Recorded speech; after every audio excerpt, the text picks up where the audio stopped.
Shalom. First and foremost, I want to give all praises to the Heavenly Father, Yahweh, Bahasham, Yahweh Shai, Bahasham, Rachahakodash. Double honors to the apostles, the bishops, the elders at Great Millstone who rule well. Peace and salutations as always to the elect.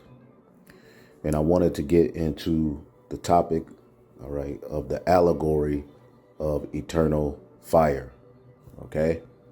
And when you look here, I have the word allegory pulled up. All right. It says a story, poem, or picture that can be interpreted to reveal a hidden meaning. All right. Typically a moral or political one. All right. And there are many allegories in the Holy Scriptures. All right. That are meant to be stumbling blocks. All right. To the wicked. All right. Not only to the wicked, of our people, but to Esau, Edom, and these heathen as well, because everybody has the Bible in their hands. All right. But the true understanding is only revealed unto his servants, the prophets. So there's many allegories in the Holy Scriptures which are meant to keep people out. All right. For example, when you go to the book of Galatians, the 4th chapter, okay, Paul uses Abraham's concubine, Hagar, okay, the bondwoman, okay, to symbolize the bondage of the first covenant, okay, and he uses Abraham's free wife, okay, because Hagar was his concubine, all right, that's the bondwoman. A concubine is usually, a wife, all right, taken through bondage, and ultimately Sarah, all right, which was Abraham's free wife, represented the freedom, all right, that comes under Yahweh Shai's grace, all right, that enters us into the new covenant. Okay, so you can read Galatians, the 4th chapter, and clearly it gives you, the illustration of the two covenants using Sarah, all right, and Hagar. All right. Now we're not gonna get into that, but what we will do is get the book of Matthew, the 13th chapter, okay, where it talks about the parables. All right. This is Matthew 13. All right. And 10. Okay. And the disciples came and said unto Yahweh Shai, why speakest thou unto them in parables? Okay. And let's look up the word parables. Okay, parables, parable,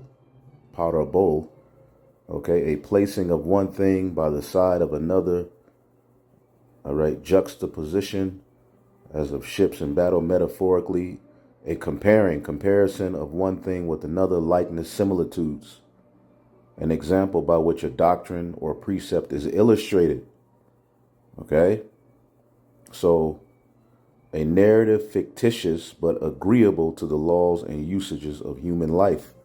All right, so it may not literally apply, but it's used as a symbol, okay, to explain something. All right, and that's what we're going to get into, the allegory, all right, of eternal damnation. All right, as we know, even the heathen nations won't burn literally forever. Okay, but you have this doctrine that has presented itself in Israel, all right, where there's an eternal fire and eternal damnation for Israelites, even those Israelite men who don't, all right, marry their wives legally through the state of Babylon. Okay, if you don't keep your rod in your pants, they say, and you go and have sex with a woman and not marry her in the sense of go and put a, get on your knee and put a ring on it and get a marriage certificate according to Babylon, then you will be in danger of hellfire forever. And that's what IUIC is teaching. All right. You have other camps coming up with this garbage, which as it's being brought out, that's a pagan aspect that none of our forefathers warned us of. All right. When you go into the curses, none of the results of disobedience were burning forever. All right. Now, the Lord did put hell on us, All right, as we'll get into in a sense of putting us into captivity. Okay, but nowhere in the scriptures does it prescribe, all right, a actual literal burning forever and ever and ever and ever. But when you go into the scriptures, all right, an eternal fire is used as an allegory to the judgment to come. Okay, so let's finish this real quick. So why do you speak to them in parables and allegories? All right, Yahweh Shai answered and said, because it is given unto you to know the mysteries of the kingdom of heaven, but unto them it is not given. All right, and you can keep reading. So pretty much he speaks in parables to keep the undesirables out. As a matter of fact, let's just keep reading. For whosoever hath, it shall be given, and he shall have more abundant. But whosoever hath not, and those are chosen from the foundation of the earth, who are going to be the desirable ones to preach and teach the right message, those who will accept it. Then you're going to have those who ultimately can't accept it. All right. Or they may accept it for a time and then eventually bug out. OK, the undesirables, the 2/3, which are ultimately a group of Israelites slated for destruction. OK, to be used within the story to come up against the prophets. OK, to come up against Yahweh Shai. OK, to be wicked and evil. All right, enemies according to the gospel. OK, so whosoever hath not, it shall be taken away, even that he hath. All right, but because you have particular men who come into the understanding, but all right, through tribulation, rebuke, or whatever it may be, they fall out, or because something comes up that they can't understand. Okay, so what happens is they bug out and lose the oil. Okay, it says, therefore I speak to them in parables, all right, because they seeing not, and hearing hear not, neither do they understand. All right, again, we know according to prophecy, the eye to see and the ear to hear is given by Yahweh, all right, by Hashem Yahweh Shai. That's in the book of Proverbs. Okay, and in them is fulfilled the prophecy of Isaiah, which said, by hearing ye shall hear and shall not understand, and by seeing ye shall see and not perceive. For this people's mind is waxed gross, their ears are dull of hearing, for they have closed their eyes, lest any time they should see with their eyes and hear with their ears, and should understand with their minds, and should be converted, and I should heal them. All right, so we know that ultimately, when the Most High returns, he's coming back to deliver those who are repentant, okay, who have converted. All right, but as we just read, there are particular souls who Yahweh Shai don't want to convert, and those souls are slated for a destruction. Let's get the book of Isaiah, the first chapter. Okay, this is the book of Isaiah 1, and I'll get 22. Zion shall be redeemed with judgment, and her converts with righteousness, and the destruction of the transgressors and of the sinners shall be together, and they that forsake the Lord shall be consumed. All right, and there is no way to escape that. The Lord is going to make sure all of those souls, when that fire come, are here on earth to receive that damnation. All right, as he told his detractors here in Matthew the 23rd chapter. Okay, Matthew the 23rd chapter.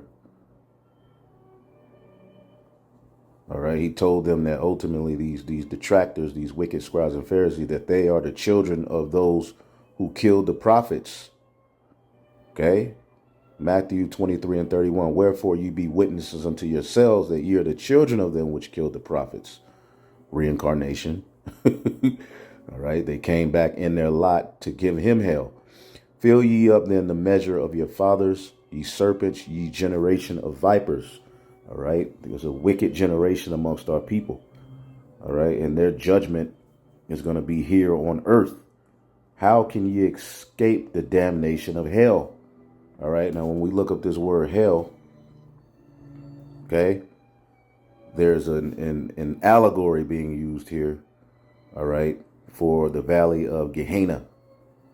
This is what Yahweh Shai said, all right, Gehenna, all right, which is the valley of Hinnom, all right. It says, hell is a place of future judgment called Gehenna, Gehenna of fire. This was originally the valley of Hinnom, south of Jerusalem, where the filth of dead animals in the city were cast out and burned, a fit symbol of the wicked and their future destruction. So this is a symbol. This is an allegory being used here. Okay?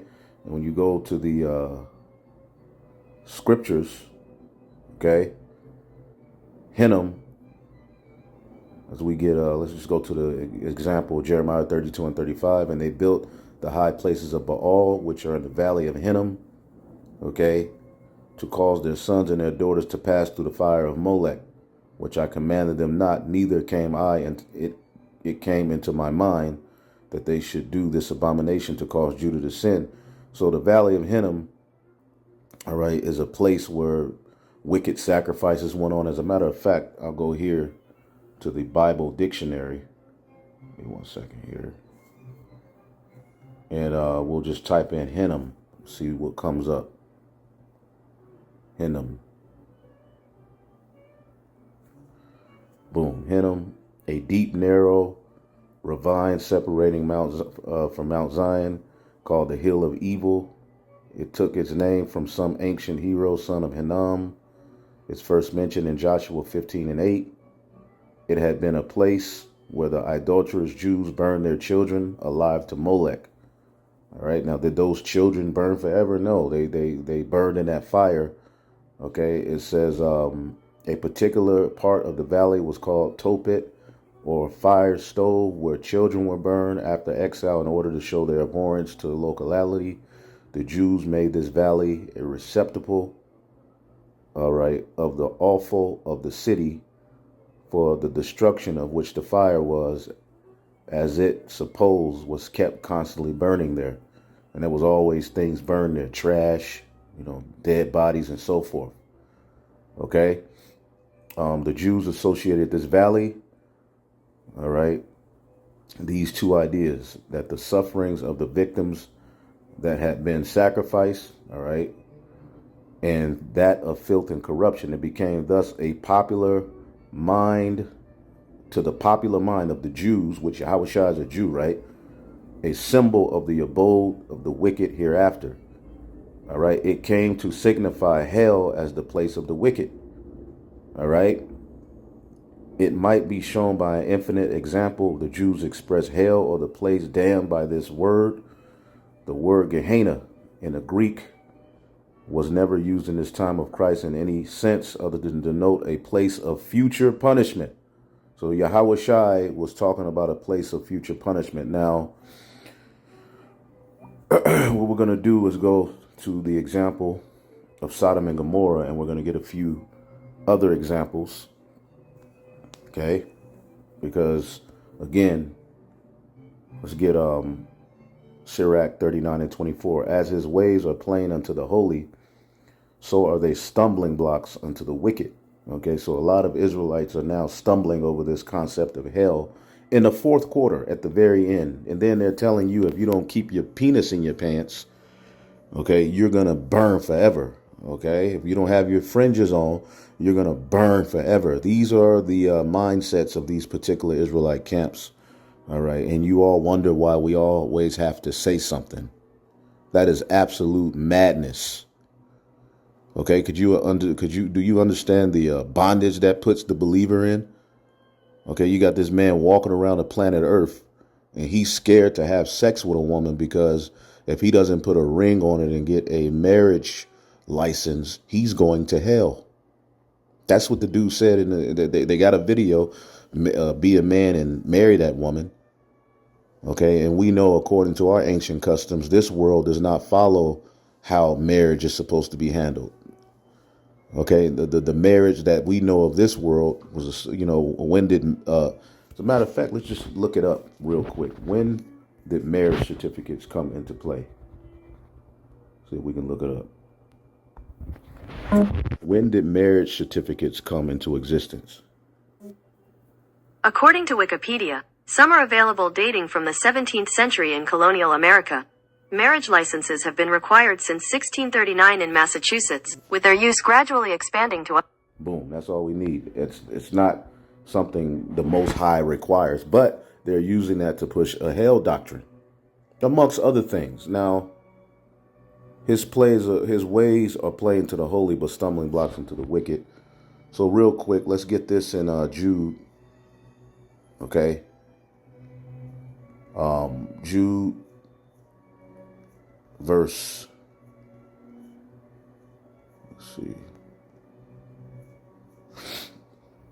I know it's in here, but I don't feel like looking, so I'll just type this in.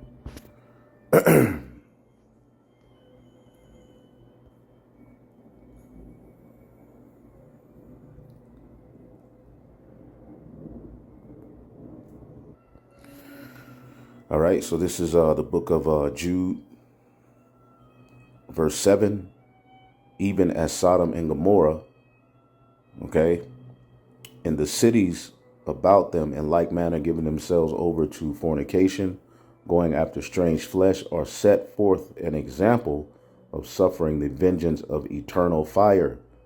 Okay, eternal fire, all right? Now, we've been going into this, okay? We've been going into this, the suffering of eternal vengeance or eternal fire, right? Now, the word eternal, okay, we've showed you. Strong's G 166, Ionios. Ionios. Okay, without beginning and end, that which has always been and will be. All right, and when you look up what this is saying, okay, as we know, Sodom and Gomorrah isn't literally burning right now, but the memory of it, okay, and the acts that led to that fire, all right, are eternal, all right? And when you go to the root word, aeon, okay, it can mean also for a period of time, okay? But the memory, as we're getting ready to show you, is what's eternal. Now, let's get the book of Wisdom of Solomon, the 10th chapter and the 6th verse in the GNT Bible, okay? It says, wisdom rescued a righteous man while ungodly people were dying. He escaped the flames that destroyed the 5 cities. You can still see the evidence of their wickedness. Okay, now, do you see the evidence of their wickedness by them burning right now? No, let's get an example of how you can go and see the evidence of their wickedness. In just a minute, it says, the land there is barren and smoking. The plants bear fruit that never ripen. And a pillar of salt stands as a monument of the one who did not believe. Okay? The people of those cities, okay? Now, what is a monument? Something to remember. Okay? The people of those cities ignored wisdom and could not tell right from wrong. Not only that, but the remains of their cities still remind us of the foolish way they lived, so their children, so that their failure can never be forgotten.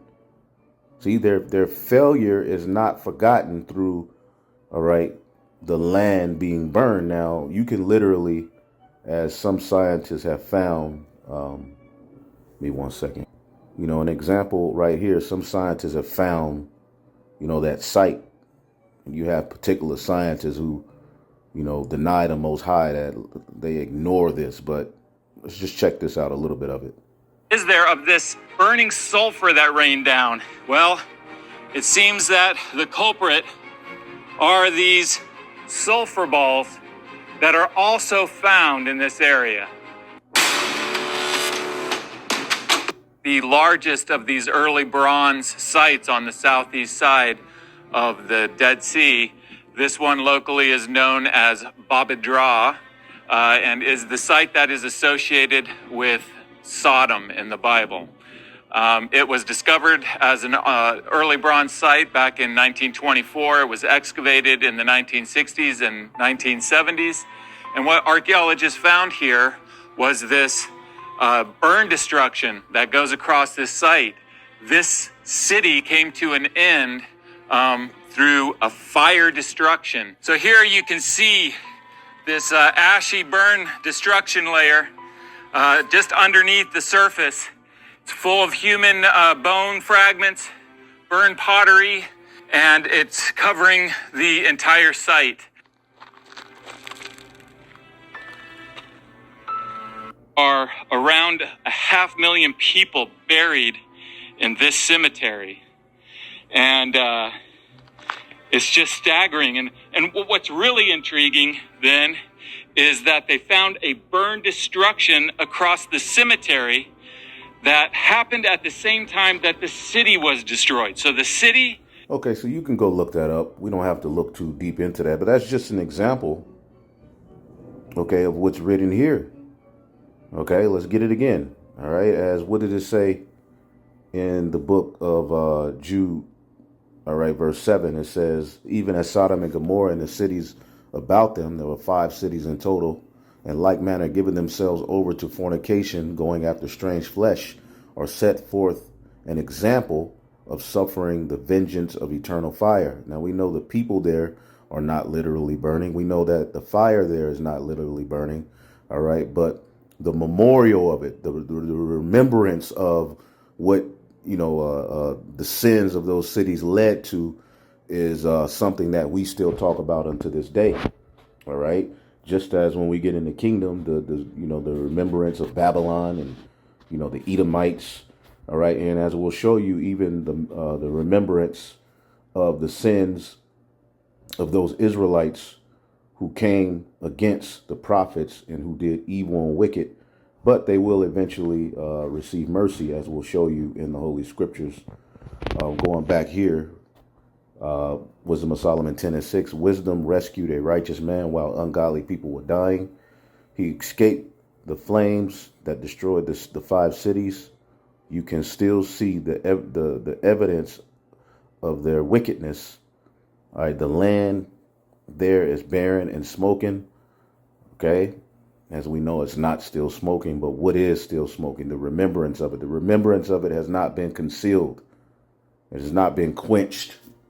Okay, it's open to the public. It's open to the world. We have it as we go into the Holy Scriptures.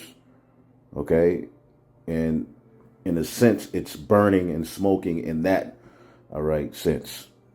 All right, because it's a memorial. As you can see here, the land is barren and smoking. The plants bear fruit that never ripen. The pillars of salt stands as a monument to the one who didn't believe, Lot's wife. All right, and an unbelieving soul is a remembrance. Okay, the Lot's wife is the remembrance of what's going to happen to an unbelieving soul, to those who look back. It's not that she's still, burning, all right, or that pillar of her, salt, is just still standing there, but it's the remembrance of it that still stands, all right, and the act that led to, all right, the vengeance that came. The people of those cities ignore wisdom and could not tell right from wrong. Not only that, but the remains of their city still remind us of the foolish way they live. And that's why the Lord had it to where these particular scientists found that. Okay, but all we have to do is just go into the Holy Scriptures, all right, and the remembrance of it is brought up. All right, when we look at Babylon the Great, okay, we know that the sins that led to what destroyed Sodom and Gomorrah, okay, are the same sins that are going on here. So it's going to get the same judgment of fire. Okay, but it's not eternal fire. But wisdom rescued her servants. All right, it says, so that their failure can never be forgotten. See, that failure will never be forgotten. All right, now let's go. All right, back to what we read in the book of Matthew 23. All right, he told these wicked scribes and Pharisees that they're not going to escape the damnation of destruction, the damnation of hell, which we looked up that word hell. All right, and it was what? Gehenna. It was a symbol. Okay, and also as we go, let's go to Matthew 5:22. Okay, then we're going to go into some prophecy. This is Matthew 5:22. But I say unto you, whosoever is angry with his brother without cause shall be in danger of judgment. And whosoever shall say unto his brother, Ha, shall be in danger of the council. But whosoever shall say, Thou fool, shall be in danger of hellfire. Okay? And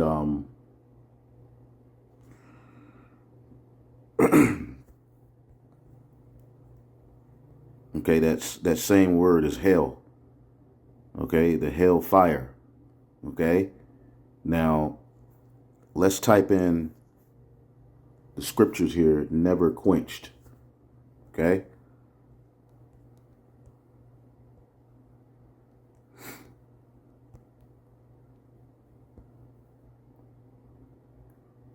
all right, Mark 9:43, and if thy hand offend thee, cut it off. Does that mean to literally cut your hand off?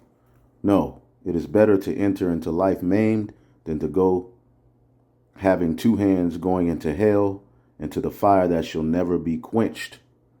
Okay, a fire that shall never be quenched. So these are the scriptures that are used to push this doctrine of hell, a fire that shall never be quenched. Now, let's look up this word quenched.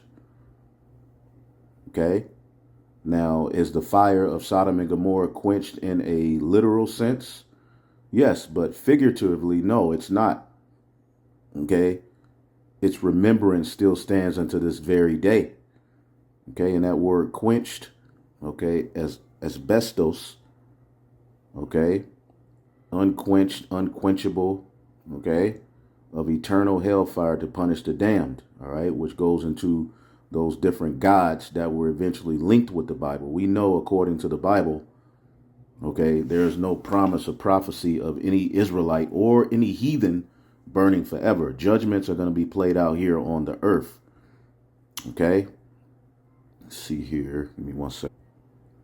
Here in the Strong's definition, it says asbestos from G1 as a negative particle and a derivative of G4570, not extinguished.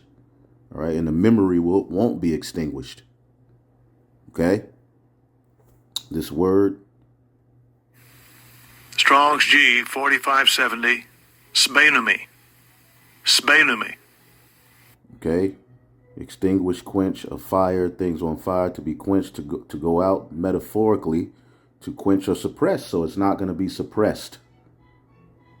Okay, the remembrance of what happened, all right, to Babylon the Great, the remembrance of what happened, okay, to Sodom and Gomorrah, those things will stand forever. The remembrance of what happened to the wicked, that's going to stand. It's not going to be suppressed. The remembrance of what happened to the 2/3 is not going to be suppressed. Okay? And it's of divine influence. Okay? Now, let's go to the book of Isaiah, the 66th chapter. Okay? Because when is that fire going to come? We know that fire is going to come in the form of nuclear war and the return of the chariots.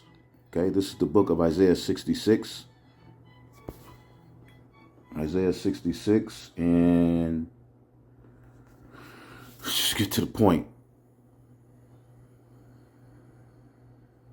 Isaiah 66, and I start at 14. And when ye see this, your heart shall rejoice, and your bones shall flourish like an herb, and the hand of Yahweh shall be known toward his servants, and indignation towards his enemies. Okay, because like it says, I believe earlier in this chapter, all right, the Most High is going to appear. Let's see here. Yep, Isaiah 66:5. Hear ye the word of the Lord, ye that tremble at his word. Your brethren that hated you, that cast you out for my name's sake, said, let the Lord be glorified, but he shall appear to your joy. All right, and they shall be ashamed. They're going to be put to shame. See? Now, as you keep reading, it goes into the destruction that's coming. Okay? He's going to have indignation towards his enemies. So this is Isaiah 66:15.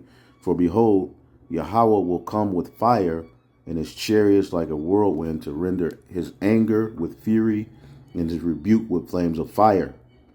All right, so the fire that's coming, we know is going to come via war and via the chariots of salvation. Okay? And again, that fire is coming to the earth. As a matter of fact, real quick, let's get the book of 2 Peter's the 3rd chapter.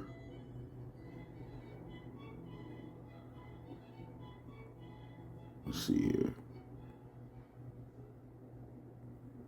Because it was the earth that the flood, the first death, it judged. It was the earth where those people were judged. Okay, 2 Peter's 3 and 7. But the heavens and the earth, which are now by the same word, are kept in store, reserved unto fire. Okay, and the heavens, okay, are what? Esau's rulership. Okay, the heaven is symbolic of a rulership as well. That's why the scriptures talks about falling from heaven, which is another symbolism, another allegory. You don't literally fall out of the sky, but you fall from your rulership. Okay, but the heavens and the earth, which are now by the same word, are kept in store, reserved unto fire, against the day of judgment and perdition of ungodly men. Okay? Again, verse 10. But the day of the Lord will come as a thief in the night, in which the heavens shall pass away with a great noise, and the elements shall melt with fervent heat. Okay? The earth also and the works that are therein shall be burned up. Okay? The earth and the works that are therein, all right, shall be what? Burned up. Okay? And you're going to have Israelites that are going to be a part of this judgment, going back to Isaiah 66. Okay? And 15, for behold, the Lord will come with fire, and his chariots like a whirlwind, to render his anger and his fury with rebuke and flames of fire. For by fire and by his word, his sword, will the Lord plead with all flesh, and the slain of Yahweh shall be many. Okay, then it talks about those who sanctify and purify themselves in the gardens behind one tree in the midst, eating swine's flesh, and the abomination in the mouth shall be consumed together, saith the Lord. All right. And these are you wicked church-going Israelites. Okay, that fire is coming for you. That fire is also coming for the wicked leadership of the nation of Israel who rebelled against Yahweh Shai, his church. Okay, and we're going to show you in the kingdom, all right, they're going to bow to the leadership. They're going to be sunned. Okay, it's going to be in righteousness, though. It's not going to be as if they're going to be punished and, this forever. But, okay, their rank, okay, and their reverence for the true leadership of Yahweh Bashim Yahushua will be marked as a sign, all right, that will never be forgotten. Okay, and we'll show you all of these things in just a minute. But it says, the Lord is going to destroy you, you swine, okay, gumbo eating niggas, man. Okay, because the scriptures talks about how Israel eats that abominable broth, right? Okay, let's get the book of, I believe it's in the very chapter before.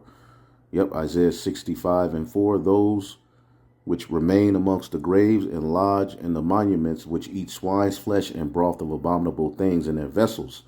And they say that they're holier than thou. That's Jake, that don't want to hear the word of the prophets. The main thing they argue about is the fact that they can eat what the hell they want to eat. Well, there's a judgment coming with that mindset. Okay?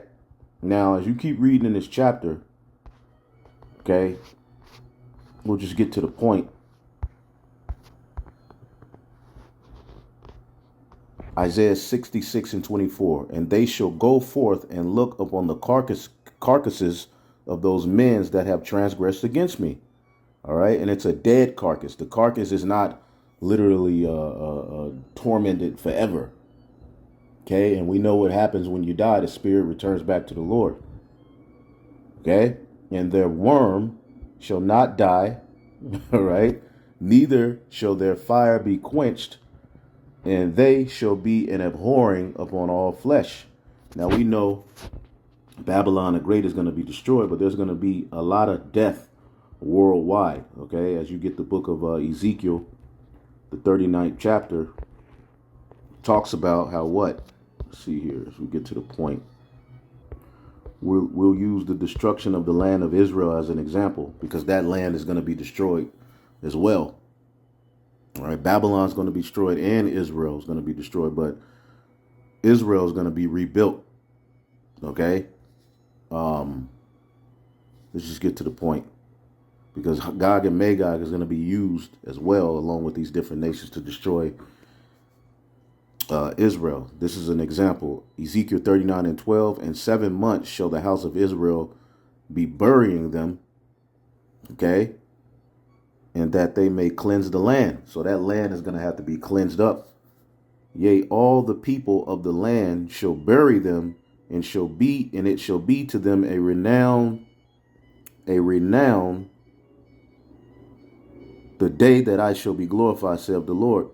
And they shall sever out men of continual employment, passing through the land, and burying with passengers those that remain upon the face of the earth, to cleanse it. After 7 months shall they search. Okay, so there's going to be a period of 7 months, all right, where they let things settle. Then eventually, all right, people are going to be put to work to get those dead bodies and bury them. Okay, this is what's going to happen. Okay, let's see here. Now going back here to Isaiah 66. Okay. And 24, and they shall go forth and look upon the carcasses of the men that have transgressed against me, for their worm shall not die, neither shall the fire be quenched. Okay. Now let's look up this word quenched. Okay.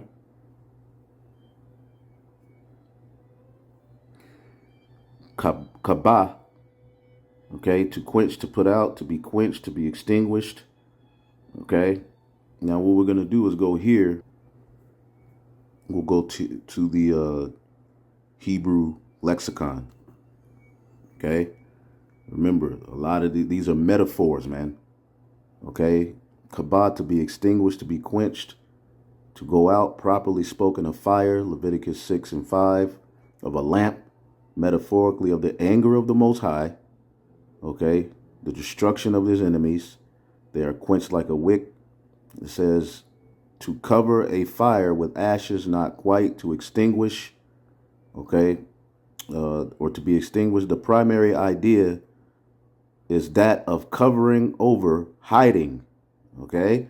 So, again, we understand that nothing literally burns forever, but the memory of it shall never be quenched, okay? And we know this because in the kingdom of heaven, even, as we'll show you, these Israelites who were wicked towards the particular leadership and came against the prophets, okay, they're going to bow, okay? But the beauty is, at least they will be entered into the second covenant, okay? And at least they will be able to see the kingdom. What these guys are teaching is that they're going to be eternally quenched forever, all right, and ever and ever and ever in fire. Okay, no, the memory of it will never be quenched. Okay, we know that a body can't literally burn forever.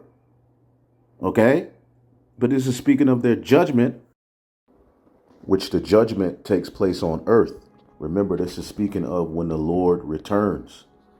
Okay, and we know when the Lord returns, Babylon is going to be destroyed. Okay, 2/3 are going to be destroyed here in Babylon the Great, and across the world. All right, other of the undesires of our people are going to be, burned. All right, whether it be in war or whether fire from the chariot to hit. All right, the particular parts of the earth to get them. All right, and they're going to be judged. Okay, on earth. On earth is the place where judgment takes place. Okay, and these men want you to believe that there's a place underworld, all right, or a place in the heavens where these particular Israelites are going to be tortured forever. Again, we've already showed you even the heathen won't be tortured forever. Even Esau's judgment of paying double has an end. But these men want you to believe that Israelites, okay, who don't marry, their wives are going to burn forever. Israelite men are going to burn forever for not marrying, all right, in the sense of Babylon the Great getting a marriage certificate, marrying their wives. Okay, you come onto the earth and you commit, particular sins, okay, and you'll never be forgiven. Now we know the elect are going to be forgiven first, the first fruits, all right, the 144,000 and 12 at the head of that, then the large multitude, all right. But every Israelite that, comes from that point on, once all of the undesirables are put away, okay, and the rebels are purged out, all Israel will be righteous, man. And every child will be born into the kingdom. Okay. Now, what I wanted to do was look up examples of how this particular word for, all right, quenched, neither shall it be quenched, okay, is used. All right. We're going to go to scriptures in the book of Jeremiah, the 4th chapter, and we'll read a few more. Jeremiah 4:4, circumcise yourselves to Yahweh and take away the foreskins of your mind or your heart. Now, is it literally a foreskin over your heart or over your mind? No. This is symbolic of ultimately renewing your mind, repenting, cutting off the BS that you once believed and becoming a new man. All right, that's what's circumcise the foreskins of your heart or your mind. Okay, that's why Paul said we are of the circumcision which worship Yahweh B'Shem Yahushua in sincerity and have no confidence in the flesh. That's the circumcision of the mind, the inward man being renewed. Anyway, circumcise yourselves to Yahweh and take away the foreskins of your heart or your mind, ye men of Judah and inhabitants of Jerusalem, lest my fury come forth like fire and burn, that none can quench it because of your evil doings. Okay. And eventually we know the Babylonians did come. That was the anger and the fury of the Lord. And they burned down, all right, particular parts of Jerusalem. They burned down particular parts of the temple. Okay, the Edomites helped them. We got judged. Jeremiah 7:20.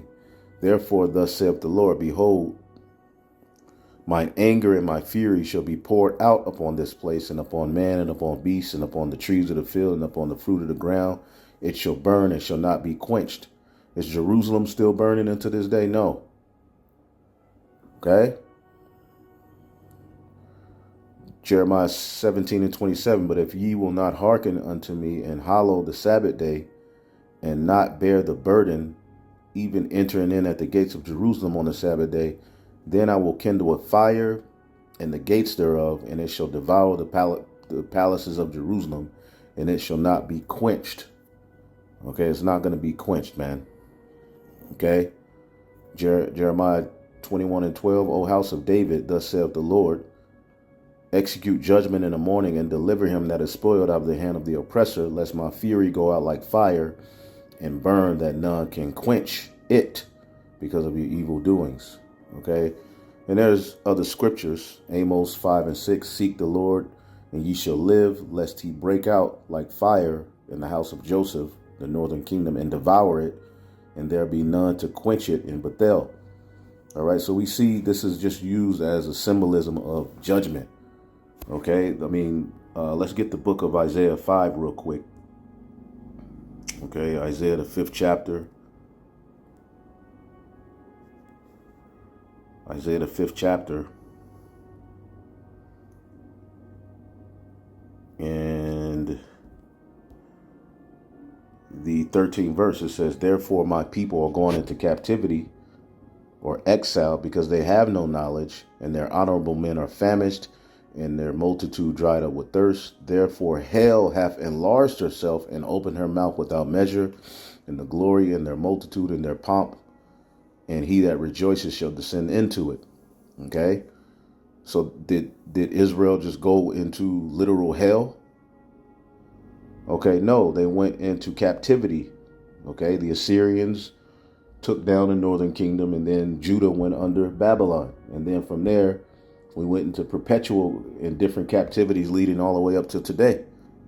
Okay, therefore, hell have enlarged herself. The Lord put us in a messed up situation.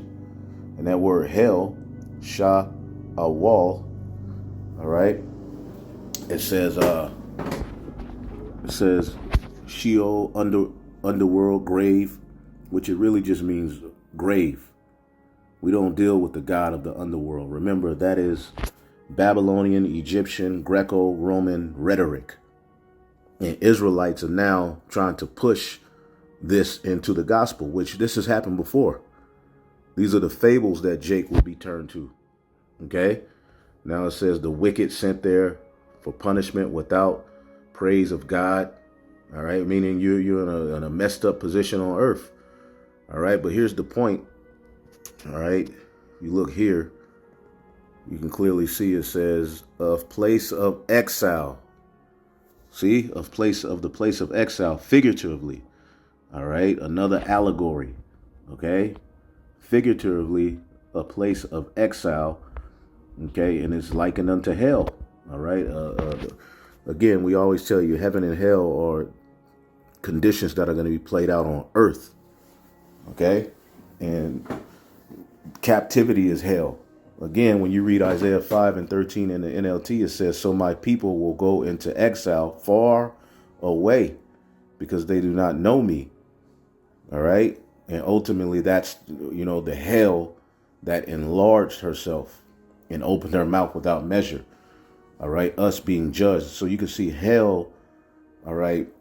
Is symbolic. Okay. People are taking these concepts and seeing eternal. And what are they doing? They're adding in, okay, fables. Okay, so let's go back to Isaiah 66, okay, and 24. Let's read it again. And they shall go forth and look upon the carcasses, all right, of the men that have transgressed against me. So a lot of Israelites are going to die in this destruction that's coming when Yahushua returns with fire. All right. Again, in this chapter, what is this talking about? The return of Yahushua. All right. Which we know is synonymous with the destruction of Babylon the Great. All right. War on the planet Earth and the destruction of various regions in the earth. All right. Fire is going to hit various regions. All right. It's just that Babylon is going to be the only place on earth that will not be rebuilt or inhabited. OK, but a lot of chaos and hell is coming to the earth when Yahushua comes back. Okay, you get, Habakkuk describes it in Habakkuk 3, second Esdras, the 13th chapter. It goes into what's going to be happening. War is going to be happening. It's going to be a lot of dead individuals, whether it be via, dying at war, in war, because a lot of wicked, rebellious Israelites are in Esau's military. And it tells you that the troops are going to die. Okay. Jake eating, ham and pork and telling the prophets, I can do what the hell I want to do. God, Jesus died for me to do what I want to do. You can't judge me. All of those types of niggas are going to be destroyed. All right. But you mean to tell me, all right, your mama, your auntie, all of it, they're going to just burn forever and ever and ever and ever and ever. Which if we are the, first fruit spirits, it's not our true, parents, because really, the elect are the fathers of the nation under Yahushua. But you mean to tell me those souls are just going to burn and be tormented? Your great big mama, all of them just going to be burned and tortured forever? Pawpaw, your wicked Uncle Carl, who was cool, but he wasn't right. He's just going to burn forever. No, they're going to be caught up in the judgment if the Lord doesn't have mercy on them. They're going to be caught up in the destruction to come. But again, there's no perpetual torment. Now, in this chapter, Isaiah 66, okay, let's read it again because we'll show you that Yahushua quoted this chapter. Okay, Isaiah 66:24, and they shall go forth and look upon the carcasses of the men that have transgressed against me, for their worm shall not die, neither shall their fire be quenched, and there shall be an abhorring, all right, unto all flesh. Let's read this in the NLT. And as they go out, they will see the dead bodies of those who have rebelled against me. So the people are going to see, are these people walking around in hell? No. Okay, it's going to be dead bodies everywhere. For the worms that devoured them will never die. Okay, and the fire that burns them will never go out. All who pass by will view them with utter horror. Again, symbolism, okay, of the destruction that's going to come. Now, when you get, I believe, Mark, the 9th chapter, Yahushua quotes this, okay? He quotes this. Mark, the 9th chapter. All right, you mean to tell me that a billion years from now, okay, that those dead carcasses are going to be sitting there, still there, with worms in them, burning? No. Okay, again, Jake got to grow the hell up. Okay, and this is, a lot of men have sold out, and this is that Catholic doctrine, because what Constantine did, when you look him up, there was a Jake, and what he did, he was he incorporated the Egyptian, Babylonian gods and goddesses into the scriptures, man. That's really what Christianity comes from. Okay, but when you get Mark 9, and let's see here, this is Mark 9 and 43. And if thy hand offend thee, cut it off. All right, is that literal? Okay, meaning if you got something going on that is causing you to offend, you need to cut that off. Okay, it is better for thee to enter into life maimed, all right, than having two hands to go into hell. Okay, and again, what is the word hell he uses here? All right, Gehenna. Okay, Gehenna, which is what symbolism, a fit symbol of the wicked and their future destruction. All right, going back to a place south of Jerusalem where they used to burn trash, dead bodies were burnt, and wicked sacrifices were done. It was a symbol of the judgment to come, man. And it shall into the fire that shall never be quenched. Okay, where their worm dieth not, and the fire is not quenched. See, Yahushua is quoting what we're reading about in Isaiah, the 66th chapter. Then he mentions it again. If thy foot offend thee, cut it off. All right. So he is using the symbolism that Isaiah, he's basically quoting prophecy, man. And we know this is speaking of the judgment to come with fire, because the Lord tells you, I believe, what's that, Matthew 25. Okay. Matthew, the 25th chapter, around the 40th. Around the 40th verse. All right, because he talks about how he's going to gather the ones on the sheep on the right and the goats to the left. All right, the goats represent the wicked of our people. Okay, as a matter of fact, let's see if we can go up here and find it. Yep. Verse 31, Matthew 25 and 31, the judgment, the final judgment. And what is the final judgment according to the Bible? Okay, fire. Okay, but it's not no damn, it's going to take place on earth, man. The fire is going to come to the earth. All right, it says, when the Son of Man shall come in his glory, and all the holy angels with him, then shall he sit up on the throne of his glory, and before him shall be gathered all nations, and he shall separate them, okay, one from another, as the shepherd divided his sheep from the goats. And he shall set the sheep on his right hand, but the goats on his left. Okay. Then shall the king say unto them on the right hand, come, Okay, blessed, ye blessed of my Father, inherit the kingdom prepared for you from the foundation of the world. The elect were chosen from the foundation of the earth to get the victory, all right? And the wicked of our people were chosen from the foundation of the earth to be destroyed. That is a judgment that is set, okay?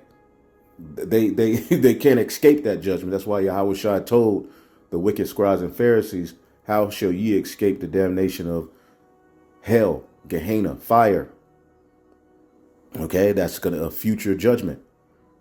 Okay, so what is he going to say to the left? The goats, then shall he say unto them on the left hand, depart from me, ye cursed, into everlasting fire, prepared for the devil and his angels, which the destruction that's coming to Esau, all right, because Michael and his angels are going to fight against the dragon and his angels, all right, that war that's going to be going on, because they're going to try to fight against the second coming of the Lord, okay. A lot of our people are going to be caught up in the destruction that comes to Babylon the Great. A lot of our people are going to get caught up in that destruction as the elect get beamed up. And then throughout the world, Jakes is going to be getting judged too. Okay. The 2/3 are here in Babylon. Okay. But around the world, you got other Jakes that's going to be getting judged too. All right. So,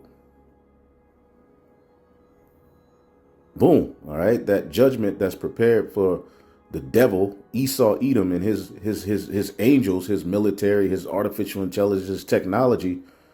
Okay, a lot of our people are going to get caught up in that. And we know that even Esau's judgment literally isn't perpetual and forever and ever and ever and ever and ever. Okay, even after 1,000 years with them, they're going to be completely obliterated and cut off. You see? But you mean to tell me Jake is going to burn and be tortured forever? No, man. Again, this is all symbolic. And going back to the book of Jude real quick. Okay, let's read it again. Jude, all right, verse 7. Even as Sodom and Gomorrah in the cities about them in like manner giving themselves over to fornication, okay, and going after strange flesh, are set forth an example, suffering the vengeance of eternal fire. Okay, so the works, all right, that were done in Sodom and Gomorrah, okay, led to fire. You see? Now we know it's not eternal because it's not literally burning anymore. All right, but again, the memory of it, as we showed you, still burns into this day. It's a memorial, just like Babylon the Great will be a perpetual memorial of what happens to niggas who F with Little Seymour. No, those who come up against Yahweh Bashim Yahweh Shai. But again, this word eternal, okay? Strong's G 166, Ionios. Ionios. Without beginning and end, okay? That which has always been and always will be. All right, from the foundation of the earth, this was set by the Heavenly Father to happen. And in that sense, it could be, it can't be altered, it can't be changed. All right, along with the people who are tied to that destruction, it can't be changed. Okay. And it can also mean without beginning, without end, never to cease. All right, and again, as we showed you, the root word. Strong's G 165, Ion. Or aeon, all right? Forever, unbroken age, perpetuity, time, eternity, the world's universe, period of time. Period of time, man. Okay?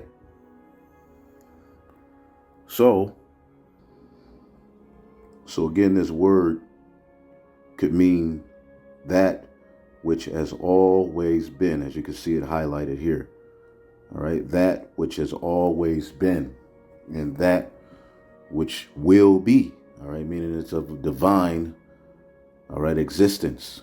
It was set from the foundation of the earth. Okay, and in that sense, that judgment can be looked at as eternal. It will not be stopped. All right, the fire, all right, Babylon, those tied to the judgment, all right, that's going to go on in Babylon and across the world. All right, it is that which has been. It's divine. As a matter of fact, an example of this, as the priest Tazama went into, Isaiah, the 33rd chapter, I believe it's the 14th verse. Okay, it says, the sinners of Zion are afraid. All right, fearfulness have surprised the hypocrites. Who among us shall dwell with the devouring fire? All right, who among us shall dwell with the everlasting burnings? All right, let's read this in the NLT. The sinners of Jerusalem shake with fear. Terror seizes the godless. Who can live with this devouring fire? They cry. Who can survive all this consuming fire? All right, but I guess there's going to be, all right, a bunch of them that's going to survive and just live forever and burn with worms coming out of their tongue. And, you know, this is the madness these men are teaching, man. But when you go to this word for everlasting, wait 1 second.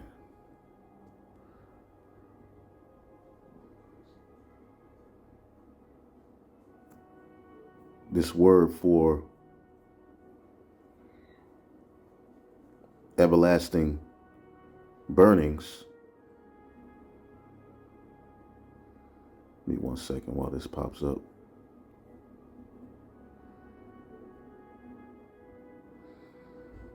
Okay, long duration. See, that can be long duration, antiquity, futurity, forever, everlasting, perpetual, old, ancient world, so forth. A future, because it is a future judgment. Okay, now, again, going into the lexicon.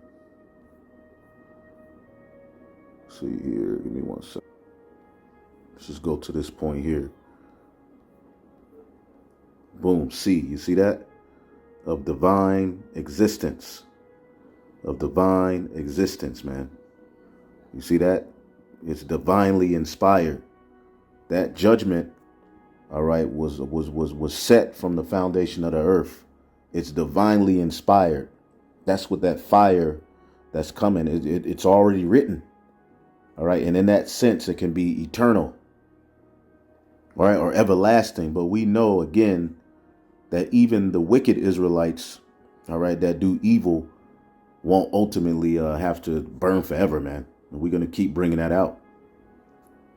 Because again, all right, as we went into the other day, when you go to the book of Revelation, the 3rd chapter, which a lot of people break this down as the so-called Jews, okay, over in the land. But this is really speaking of, okay, again, we just said your brethren that hated you and came against you are going to be ashamed. Now, we know they're going to be burned up and destroyed and they can't escape that.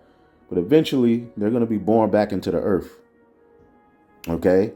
And this is Revelation 3:9. Behold, I will make them of the synagogue of Satan, which say they are Jews and are not, but do lie. Behold, I will make them to come and worship before thy feet and to know that I have loved thee.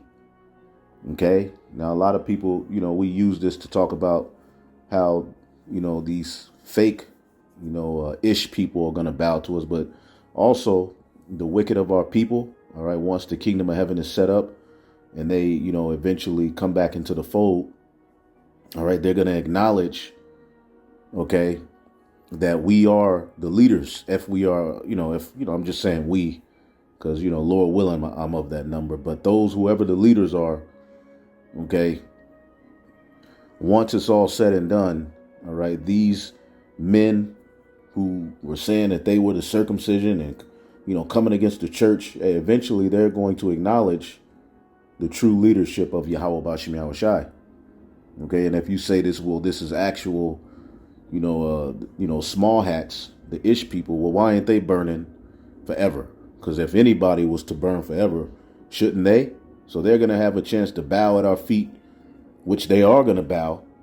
All right, but our people are going to be tormented forever. It doesn't make sense. Again, the symbolism and the symbology of the Bible got Jake tripping up.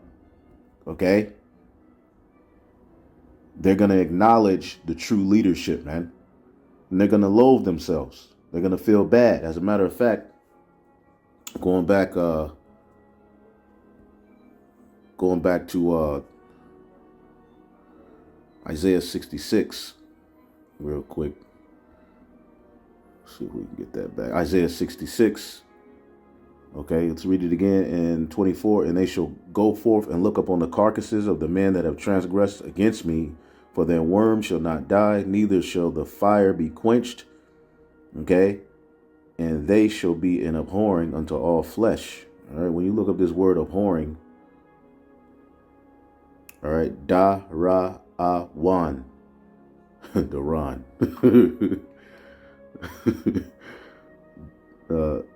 Da ra awan. All right, aversion, abhorrence. All right, and this is the same word here in Daniel, the 12th chapter and the 2nd verse. And many of them that sleep in the dust of the earth shall awake, some to everlasting life, and some, all right, to everlasting shame and contempt. That same word. Okay, because their judgment is going to take place here on the earth. And then when they're born back into the fold, okay, once it's all said and done, they're going to be feeling sorry for what they did. They're going to loathe themselves. Okay, but that's all right. It's just how the Lord has it set up. Again, as it says in the book of Romans, the 11th chapter, okay, they're going to get mercy through the elect getting mercy. See, so some shall awake. You know, we were born into the earth to go out and prophesy and do the work and be in sincerity and truth. But some, you know, a lot of, like I always say, a lot of Israelites were born. Okay, a lot of people who saying, you know, Yahweh Bashmi Ashah, know that they're Israelites and, you know, they're here scoffing and being demons. Well, they were, all right, awakened for a lot of destruction, and they're not going to escape it. That's why the spirit is on them to be wicked and to do the things that they're doing, because they're tied to a lot that the Lord requires a judgment for, man. All right, so that everlasting contempt is synonymous with the judgment of the wicked of our people. Again, they're a natural brute beast. Let's look this up.